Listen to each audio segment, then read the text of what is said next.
के खाते देखा है। कोई मजार, कोई मस्जिद, कोई डॉक्टर, कोई तबीब, कोई हकीम, कोई डोरी वाला, कोई तावीज वाला, कोई जगह ऐसी नहीं होती जहां वो जाकर के अपने बच्चे के लिए भीख नहीं मांगते। लेकिन याद रखिए, अल्लाह जिसे चाहता है बेटी देता है, जिसे चाहता है बेटे देता है, और वो नहीं चाहता तो कुछ नहीं देता, और चाहता है तो दोनों ही दे देता है। ये सब किसके फैसले? किसके फैसले? किसके फैसले? अल्लाह के फैसले। और एक बात और है जो जहन में आ गई, मैं कह जाऊं आज रब्बन भाई के हवाले से, आप तक ये पैगाम पहुंच रहा है तो सुन लें। कई बार ये भी होता है कि अगर किसी बच्ची की गोद में सिर्फ बेटी बेटी आती है तो हमारा मुआशरा उसे मनहूस कहने लग जाता है। आज भी ये बीमारी खत्म नहीं हुई हमारे समाज में, आज भी ये बीमारियां हैं। आज भी किसी घर में बेटी बेटी होती है तो सास कहती है पता नहीं कैसी कोक लेके आई है, सिर्फ बच्चियां ही बच्चियां हो रही है। कोई कहता मनहूस है ये, कोई कहता इसकी वजह से हमारे नस्ल को नजर लग गई है, एक बेटा नहीं आ रहा है। शर्म कर, ये बेटी हो ये बेटा, ये औरत की मर्जी से नहीं, ये रब की मर्जी से आया करते हैं। ये जोर से, ये रब की मर्जी से आया करते हैं। अल्लाह आपको बेटा दे तब भी शुक्र अदा करो, इसलिए कि बेटे भी अल्लाह नसीबों से अता फरमाता है। और अगर अल्लाह बेटी दे दे तो 2 सजदे शुक्र अदा किया करो, इसलिए कि सिर्फ बेटी जो है सहारा बन के नहीं आती, रब की रहमत बन के आया करती है। रहमत बन के बेटियां आया करती हैं। और हमारा वो समाज जो किसी भी औरत को जिम्मेदार ठहराता है। अभी कुछ दिन पहले की बात है, एक साहब मिले, उन्होंने खुद कहा था दुआ करें, 3 बेटी हो गई है, दामाद बुलाने नहीं आ रहा है, बेटी को दामाद बुलाने नहीं आ रहा है। ऐसे दामादों से गुजारिश है, इब्लीस ना बन, फिरौन ना बन, शद्दाद ना बन। ये मत सोच के तुझे जमीन पे रहना है, अल्लाह कब्र में गिरा के इतना तड़पाएगा, इतना तड़पाएगा कि कम नसीब बेटी के आंसू इतने नहीं गिरे होंगे जितना खुदा तुझे कब्र में रुलाए। इसलिए किसी पे सितम मत कीजिएगा, जुल्म मत कीजिएगा। कितना सितम करते हैं, निकालो इसे घर से। बेटी बेटी हो रही। एक साहब कहने लगे दूसरा निकाह कर लूं मैंने कहा क्यों? कहा कि इस बीवी से सिर्फ बेटी बेटियां हैं। मैंने कहा क्या तुम निकाह करके रब के फैसले बदल दोगे? बदल सकता कोई रब के फैसले? बोले कोई बदल सकता है? पढ़ा लिखा बंदा कह रहा था, थोड़ा बहुत पढ़ा लिखा था, मतलब अंगूठा छाप नहीं था। कह रहा मौलाना दूसरा निकाह कर लूं ताकि उससे अल्लाह बेटा दे दे। ओ भाई, ये इसके नसीब या तेरे नसीब की बात नहीं, ये रब के फैसलों की बात है।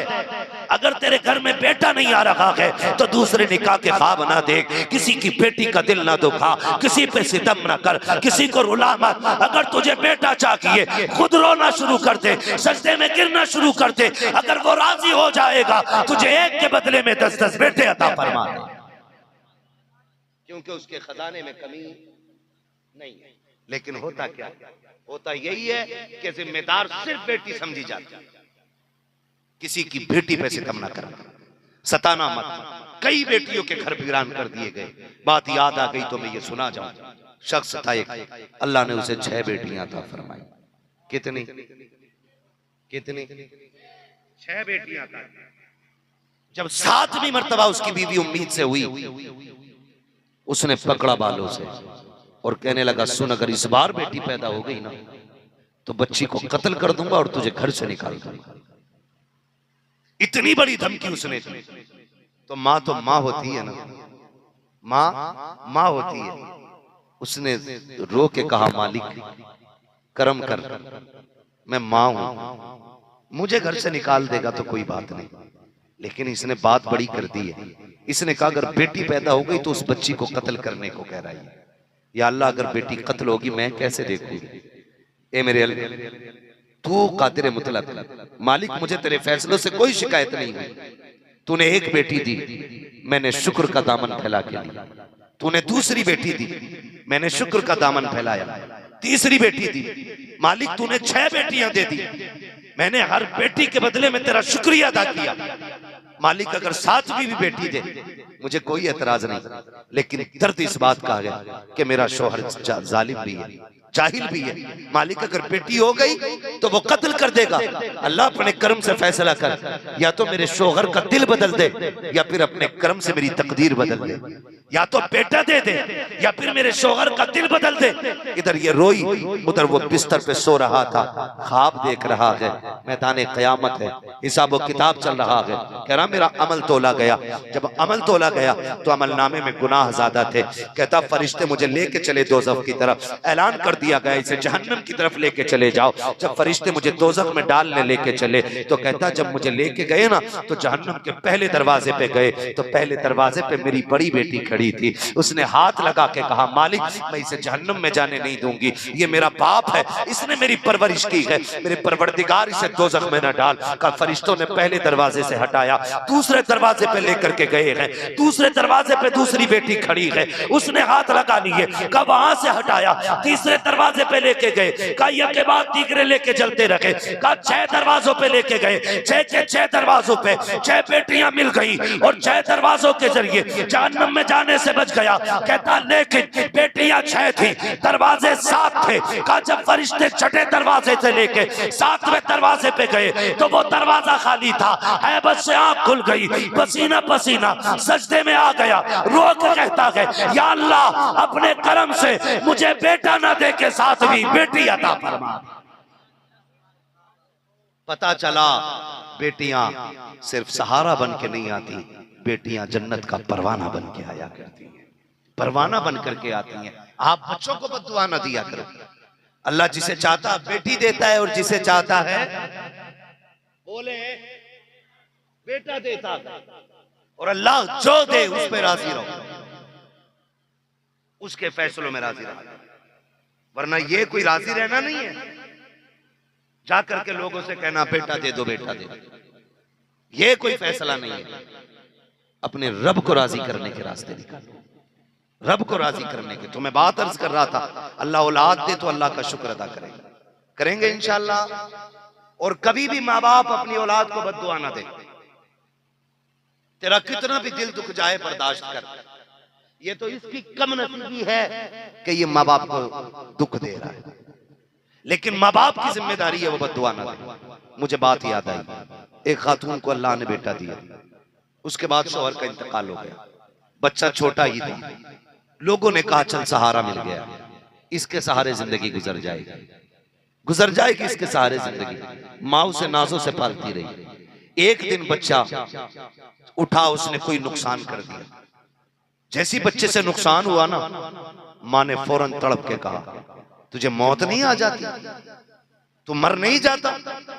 ये कह के माँ तो चुप हो गई, लेकिन सुने तकदीर की डायरी में ये जुमले रकम हो चुके थे। उसने कह दिया आज कि तुझे मौत नहीं आती, तू मर जा। ये माँ कह के भूल गई, लेकिन तकदीर की डायरी में ये जुमले नोट हो चुके थे, नोट हो चुके थे। अल्लाह को ये बात नागवार गुजर गई। उसने बेटा दिया था ताकि इसका सहारा बने, लेकिन नाशुक्री की। फिर भी माँ पालती रही, मेहनत से पढ़ाया लिखाया, अपने जुमले भूल गई कि उसने क्या कहा है। बच्चा जवान हो गया, अच्छी सर्विस में लग गई, अच्छी जगह रिश्ता हुआ। जब शादी में 8 दिन रह गए, 8 दिन रह गए, अचानक बच्चे का पैर फिसला और गिरा और बच्चे का इंतकाल हो गया। वो लड़का नौजवानी के आलम में गया, शादी से 8 दिन पहले गया। तो माँ ने रो के कहा ए अल्लाह मेरे परवरदिगार, ऐसे टाइम पे बेटा लिया है, मेरी खुशियों का जनाजा निकल गया। चंद दिनों के बाद मेरे बेटे के सर पे सेहरा बंधने वाला था, मेरे घर में बहारें आने वाली थी, मेरे मौला मेरा बेटा ले लिया, मेरी जिंदगी तबाह हो गई है। जब इतना रो के कहा, गैब से आवाज आई, नादान हमने तुझे एहसास दिला दिया है, जब हमने तुझे ये सहारा बना के दिया था, तूने उस वक्त नाशुक्री की थी और इसके लिए मौत मांगी थी। आज हमने इसको मौत दे करके अपनी दी हुई नेमत का तुझे एहसास दिलाना। इसलिए आपसे गुजारिश है, आप अपनी औलाद के लिए कोई जुमला ना करें, अपनी औलाद के लिए कोई गलत जुमला ना बोले। ये माँ बाप की जिम्मेदारी है और औलाद की भी एक जिम्मेदारी है, औलाद की भी एक जिम्मेदारी है। जब तक जिंदा रहे अपने माँ बाप से मोहब्बत करते रहे, माँ बाप से मोहब्बत करते रहे। इसलिए कि माँ की कीमत कोई अदा नहीं कर सकता है। कर सकता है? नहीं कर सकता ना। बाप के माथे के पसीने का कोई हक अदा नहीं कर सकता, मां के दूध के कतरे का कोई हक अदा नहीं कर सकता। मां तो मां होती है। खुदा की कसम, अगर बस चले तो जिंदगी दे के अपनी औलाद को बचा ले, जान देकर भी औलाद को बचा लेती है मां, जान देकर भी औलाद को बचा लेती है। आज औलाद की जिम्मेदारी है वक्त दे के माँ बाप को बचाया जाए, वक्त दे के माँ बाप को बचाया जाए। मेरी तो दुआ है अल्लाह रब्बान भाई की औलाद को इनका फर्माबरदार रखे, बेटी को कनीज़े फातिमा ज़हरा बनाए, बेटे को गुलाम मुस्तफ़ा बनाए। ये दुआ है और यही दुआएं मांगा करो। जब बच्चियां होशियार हो जाएं, बच्चे समझदार हो जाएं, तो उन्हें जमाने की अमीरी की खबरें नहीं देनी है, मुस्तफ़ा की गुलामी की खबरें उन्हें पढ़ानी, हुजूर से मोहब्बत के सबक उन्हें पढ़ाने, हुजूर से इश्क कैसा करना है ये अपनी औलाद को समझाना है। अपने बच्चों को आदी बनाएं कि वो तुमसे कहानियां सुना करें। आज कहानी सुनने का वक्त किसके पास है? ना सुनाने का वक्त है ना सुनने का वक्त है। आज बच्चे रो देते हैं ना तो माँ मोबाइल चला के दे देती है, मोबाइल चला के दे देती है और अपना आप लग जाती है गीबत में। अल्लाह माफ करे, कई औरतें तो ऐसी होती हैं मैयत में भी जनाजे के पास जाके एक दूसरे के कपड़े चेक करती है, तेरा सूट कितने का है, कौन से बाजार से लिया था। उससे फुर्सत मिलती है तो कहते हैं तेरी नंद अब लड़ती तो नहीं है, तूने सास का बोलता बंद किया कि नहीं किया। ये कंडीशन हमारी माँ बहनों की, ये हालत है हमारे घरों की। और मेरी बहन, अपने बच्चों को अपना वक्त दिया करो, बच्चों को वक्त दिया करो। बच्चे रोए, उठा के मोबाइल दे दिया, लो चलाओ, और अपना आप लग गई बातों में। आज बच्चों को हमारी जरूरत है।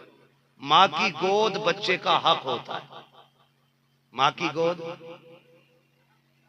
माँ की गोद बच्चे का हक होता है। अगर बच्चे रोए तो उन्हें सीने से लगाए माँ, ये लाजिम होता है हर माँ के ऊपर, लाजिम है हर माँ के ऊपर। जरा सोचो, आज ये छोटे हैं, इनको हमारी जरूरत है, हम इन्हें वक्त नहीं दे रहे। कल जब हम कमजोर हो जाएंगे, हमें इनकी जरूरत होगी। तुम्हें नहीं लगता ये भी तुम्हारे हाथ में मोबाइल लाके दे देंगे?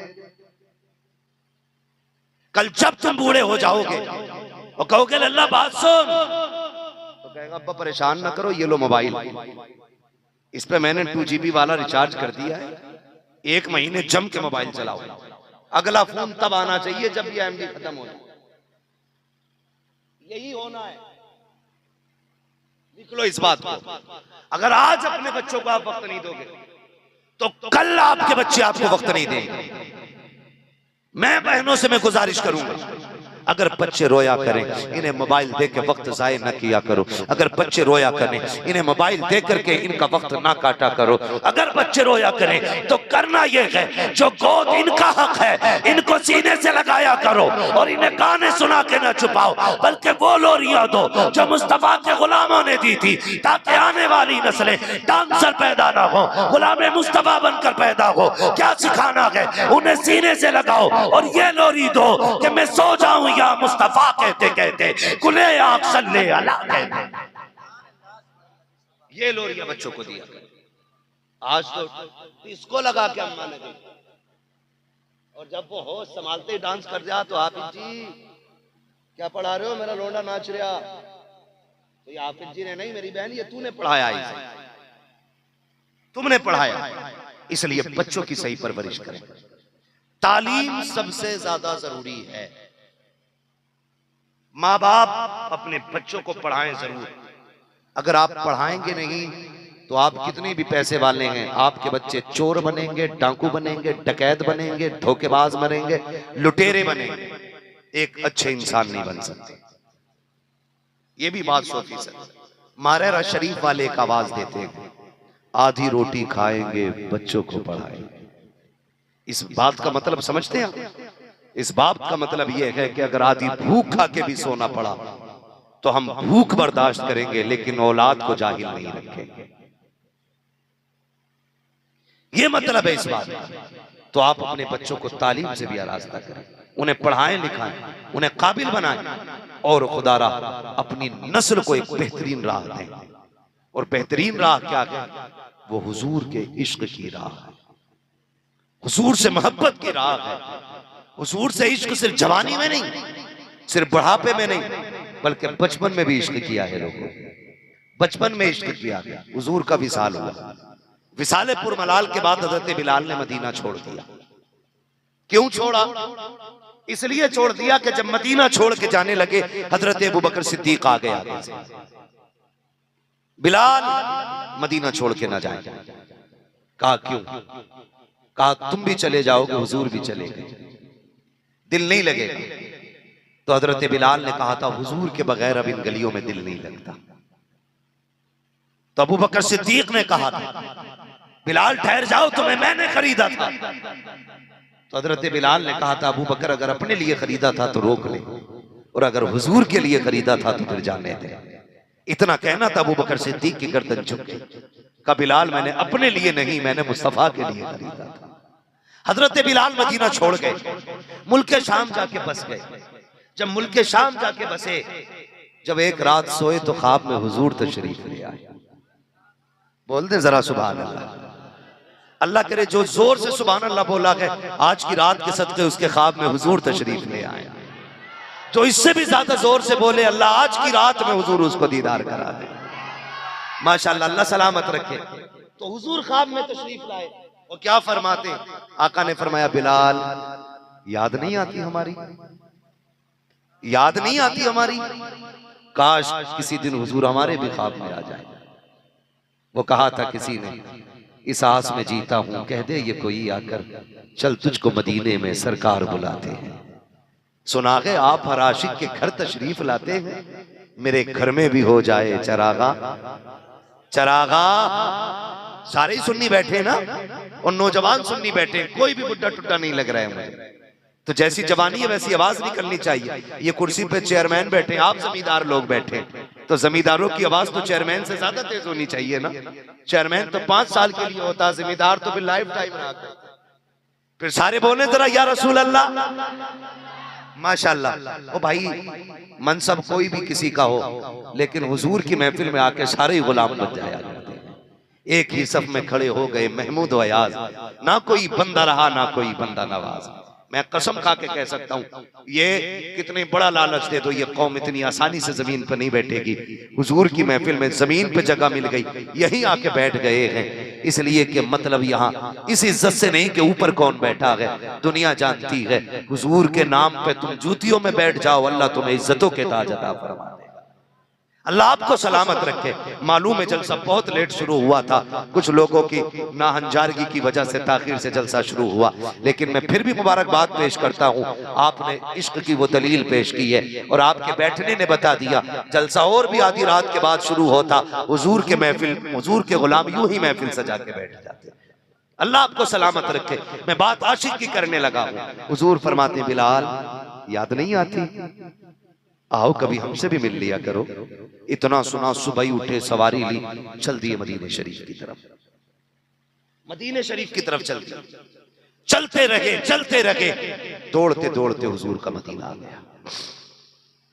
मदीने शरीफ में हाजिरी हुई, हुजूर के रोजे पे पहुंचे, बेहोश हो गए, बेहोश हो गए। कहने लगे या रसूल अल्लाह इतनी दूर से बुला के पर्दा किए बैठे, आका गुलाम को बुलाया दीदार नहीं कराएंगे? बेहोश होके गिर गए। होश आया, अजान का वक्त हुआ।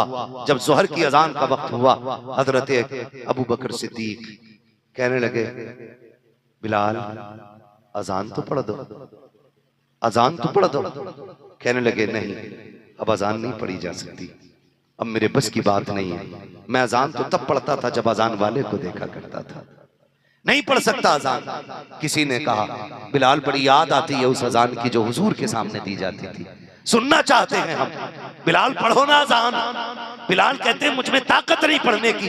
किसी ने कहा जाओ कोई हसनैन को बुला लाए, आज तक उनकी नहीं टाली गई है। जब शहजादे आए, हसन ने दाना हाथ पकड़ा, हुसैन ने बायां हाथ पकड़ा, कहा चचा बिलाल वो अजान सुना दो जो नाना को सुनाया करते थे। जब शहजादों ने इतना कहा है, अब बिलाल मजबूरी में उठे हैं, कान में उंगली डाली है। मैं तुम्हें बता रहा हूं बच्चों ने कैसा इश्क किया है। जैसी जबान से अल्लाह अकबर कहा है, जो किसान जहां खेत में काम कर रहा था, हल छोड़ दिया था, जिसके हाथ में फावड़ा था, फावड़ा फेंक दिया, जो जिस काम में था सब कुछ छोड़ कर के सबकी दौड़ मस्जिद नबी की तरफ लग जाती है। सब दौड़ रहे थे, जो माएँ चूल्हों में रोटियां सेक रही थी, खाना छोड़ दिया, मस्जिद नबी की तरफ दौड़े। बच्चे माओ की गोद में उछल उछल के कह रहे थे, ए माँ बताना, ये आवाज तो मुअज्जिन रसूल की लग रही है, लगता है हुजूर का बिलाल आ गया है। माएँ कह रही थी, हाँ बेटे बिलाल की अजान है। जब अजान पढ़ते बिलाल को देखा, बच्चे माओ का मुंह चूम के कहते थे, ए माँ मुअज्जिन तो आ गया है,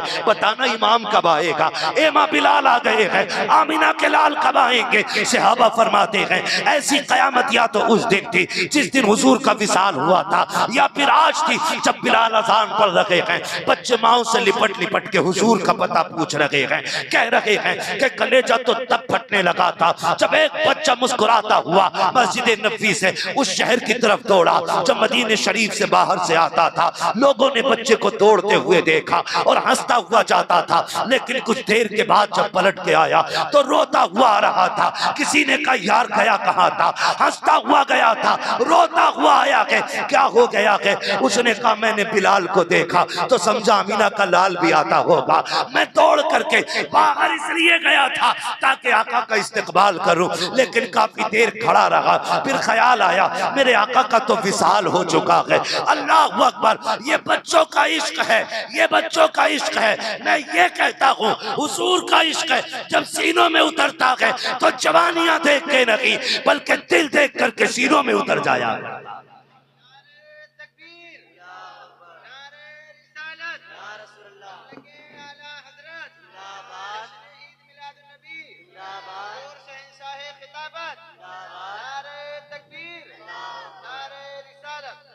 ओ भाई, अपने बच्चों को हुजूर का इश्क सिखाओ, हुजूर का इश्क सिखाओ। ये इश्क ही तो था बिलाल के सीने में। अजान पढ़ते पढ़ते जब अशहदू पे पहुंचे, अशहदू अन्ना, यहां जाके ठहर गए। लुकमा दिया किसी ने, शायद बिलाल को कलमे याद ना रहे। आप फिर अशहदू आपने कहा, फिर ठहर गए। तीसरी बार अशहदू अन्ना मोहम्मद पे जब पहुंचे, बेहोश होके जमीन पे गिर जाते। होश आया, उठे, सीधे मुल्क शाम चले गए और वहीं पूरी जिंदगी गुजार दी, पूरी जिंदगी गुजार दी। लेकिन जानते हो, आज मौत आती है ना तो हम लोग कांपते, क्योंकि तैयारी कोई नहीं है। डरते हैं क्योंकि तैयारी कोई नहीं है। लेकिन जब हजरत बिलाल का आखिरी वक्त आया, अपनी बीवी से फरमाते हैं, ऐसा करो मुझे गुस्ल दो। गुस्ल दिया गया। कहा मेरे बालों में तेल डाला जाए। बालों में तेल डाला गया। कहते मेरी आंखों में सुरमा लगाओ। आंखों में सुरमा लगाया गया। कहने लगे अब मेरे बाल काटे जाएं। बीवी कहती बिलाल आज किसके लिए सज रहे हो इतना? हजरत बिलाल ने कहा अपने महबूब के लिए सज रहा हूं। बीवी ने कहा बिलाल जिनके लिए सजना सवरना था वो तो सजन मदीने रह गए, अब किसके लिए सज रहे हो? कहा तुम नहीं जानती हो मेरा दुनिया से जाने का वक्त आ गया है। मुस्कुराते जाते ये कहते जाते बीवी ने कहा बिलाल कैसी बातें कर रहे हो? लोग मौत का नाम सुन के कांप जाते हैं और तुम मुस्कुरा रहे हो, वजह क्या है? कहा जिस महबूब के लिए बिलाल आज तक तड़पता रहा है, कब्र में उसी महबूब से मुलाकात होने वाली है, उसी यार का चेहरा देखना है, उसी महबूब से मुलाकात करनी है। खुदा की कसम ये इश्क था, और जिसके सीने में ये इश्क आ जाता है जब वो मरता है तो तड़पते हुए नहीं बल्कि ये कहते हुए मरता है लगत में इश्क रुखे शह का दाग लेके चले, अंधेरी रात सुनी थी चराग लेके चले, तेरे गुलामों का नक्शे कदम है रागे खुदा, वो क्या भटक सके जो ये सुराग ले। इसलिए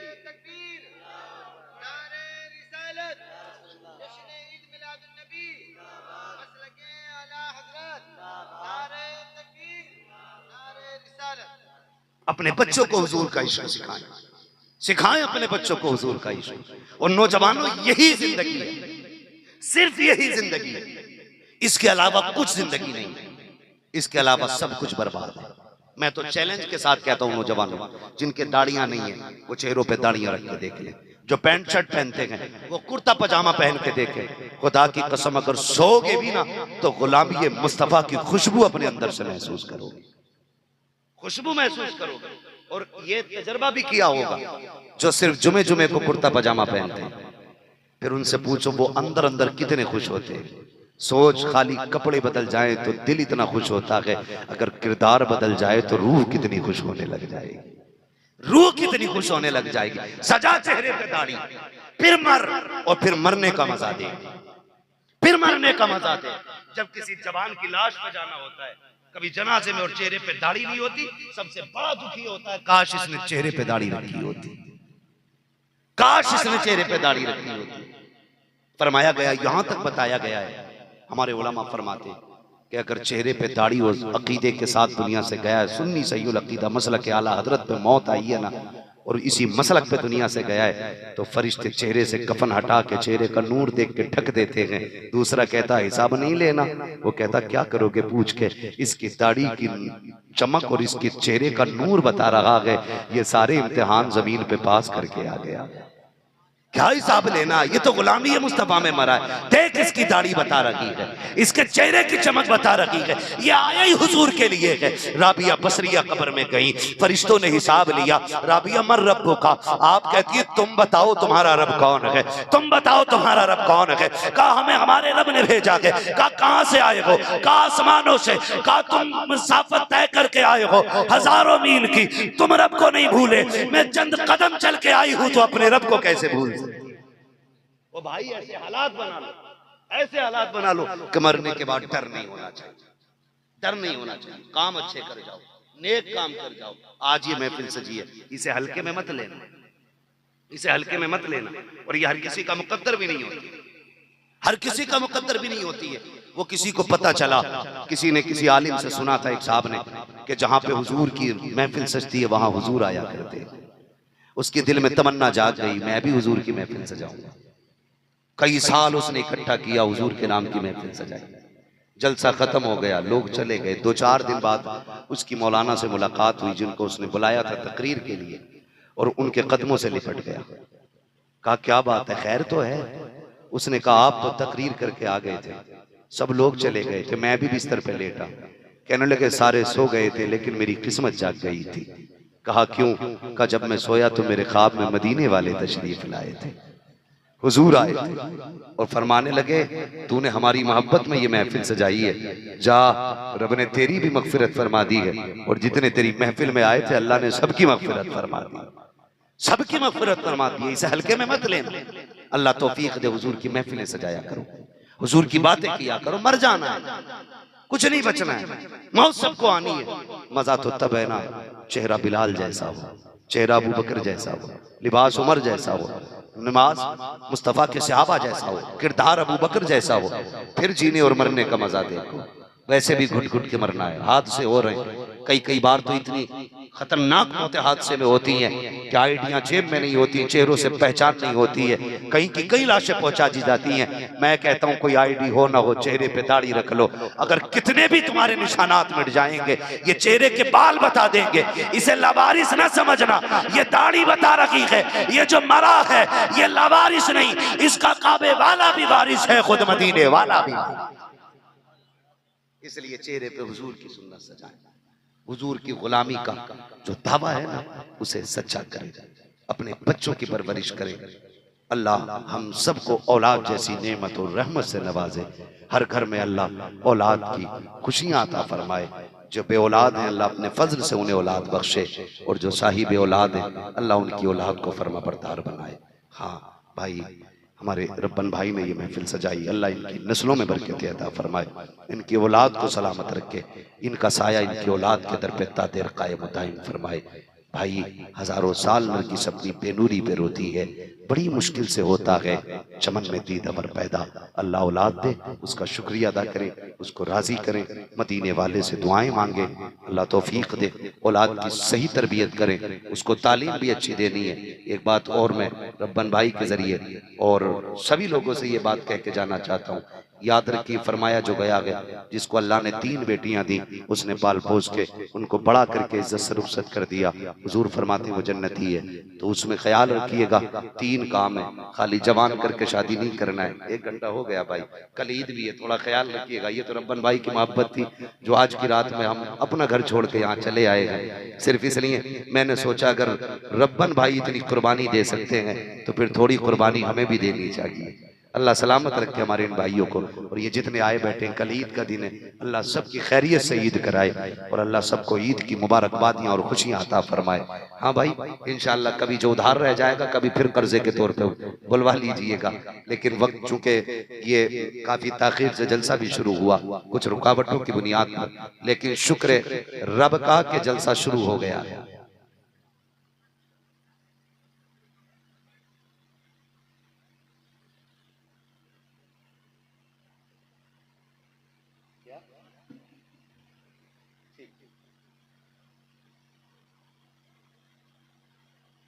सबकी अलग अलग फरमाइश होगी तो बहुत लंबा हो जाएगा।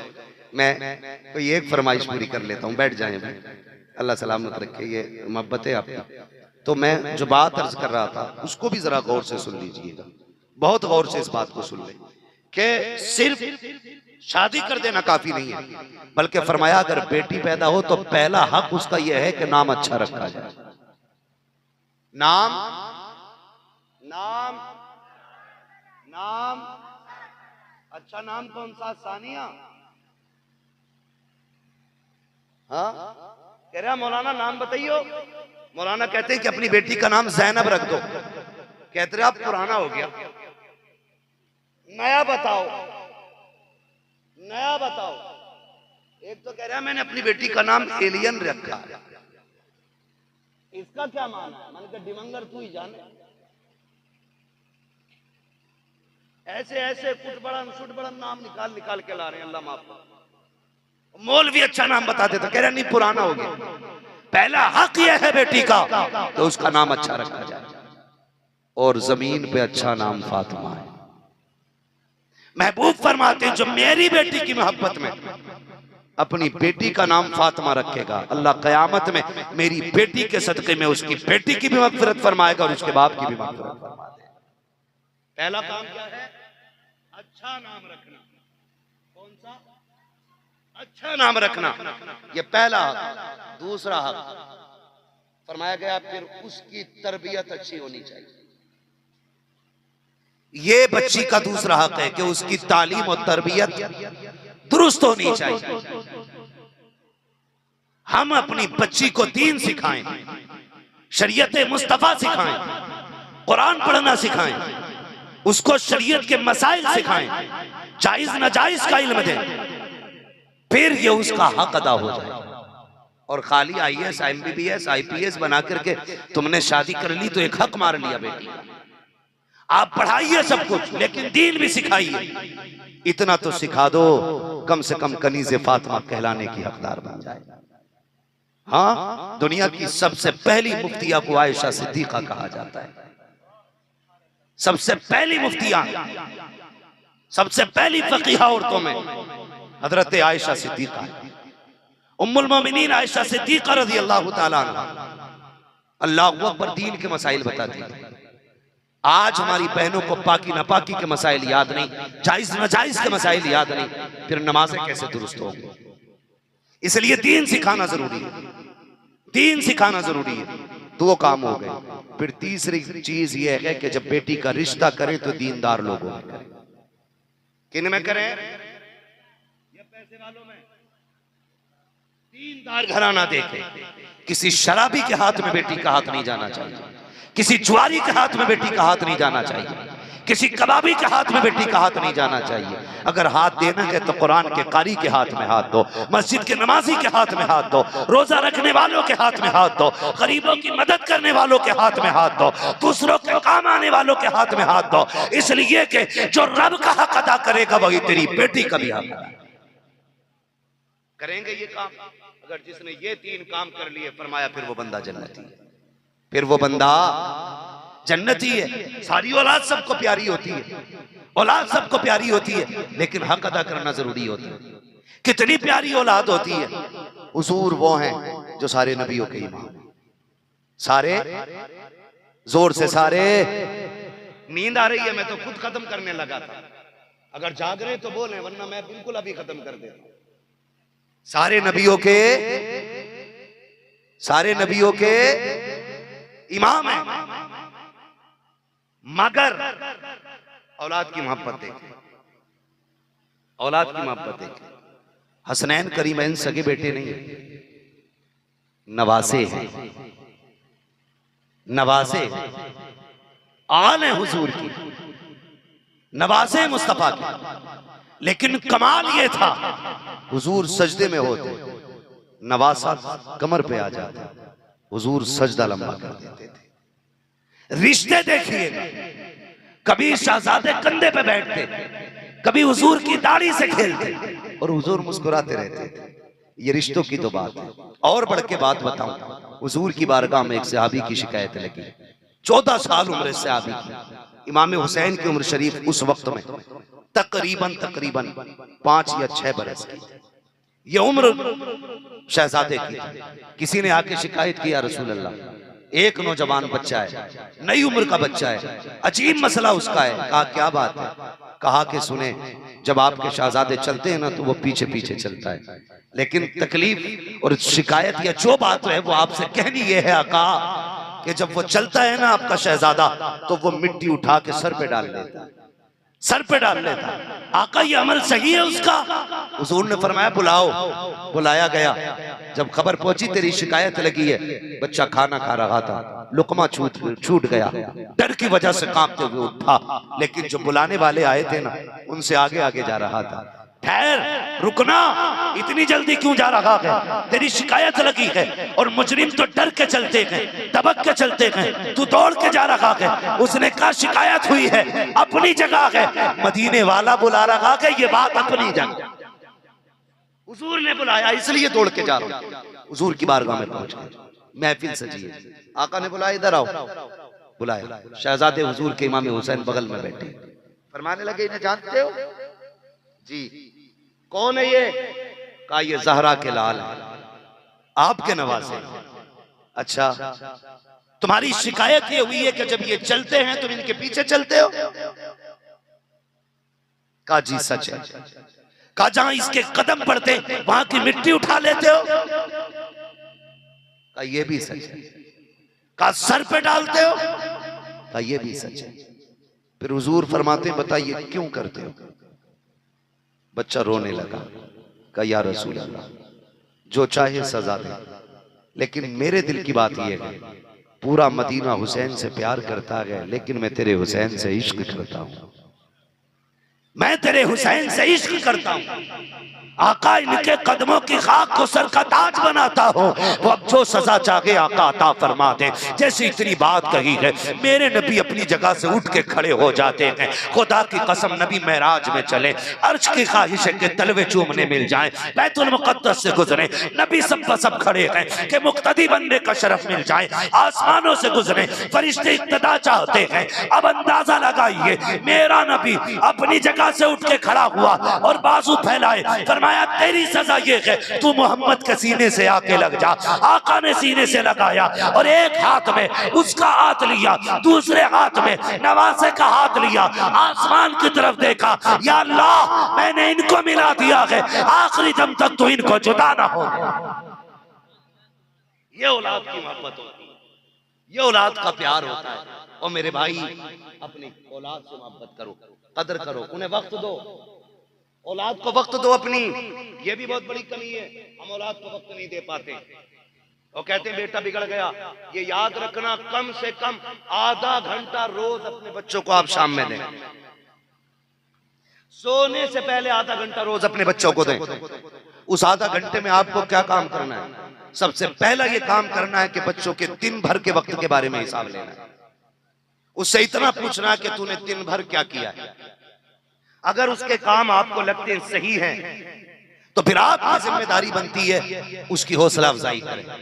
और कहीं आपका बच्चा अगर गलत लगता है तो फौरन बच्चे को समझाएं। मारना नहीं है बच्चे को, समझाना है बच्चे, समझाना है। दूसरा काम यह है, आपको अपने बच्चे के यारों पे नजर रखनी है, इसकी दोस्ती किन लोगों से हो रही है। इसलिए